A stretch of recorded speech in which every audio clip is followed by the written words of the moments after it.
Welcome back to my channel Nanabai's kitchen. আজকে নিয়ে আসলাম একটা হেলদি সালাদ। যারা ভাত খেতে চান না বা রাতের বেলা একটু ডায়েট করতে চান তাদের জন্য একটা দারুণ সালাদ। আর একইভাবে আমি শসাটাকে ধুয়ে কেটে নিচ্ছি, গাজর কেটে নিচ্ছি। আর কিভাবে মিক্সড করছি চলুন দেখা যাক। আস্তে আস্তে করে সব কিছু দেখিয়ে দেব। এটা কিন্তু একদম স্বাস্থ্যসম্মত এবং পুষ্টিগুণে ভরপুর একটি সালাদ, অবশ্যই খেতে পারেন।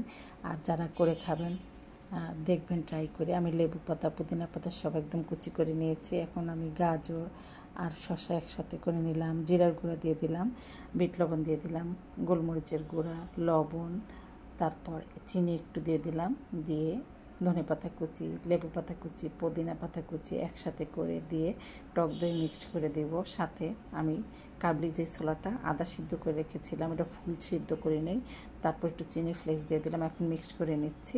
রাতের খাবার হিসাবে বা বিকালের নাস্তা হিসাবে খেতে পারেন। খুবই ভালো একটা সালাদ। আর এটা খেলে আমার মনে হয় না অন্য কিছু খেতে মন চাবে। আজকে এই পর্যন্তই, আবারও দেখা হবে অন্য কোনো রেসিপি নিয়ে। আল্লাহ হাফেজ।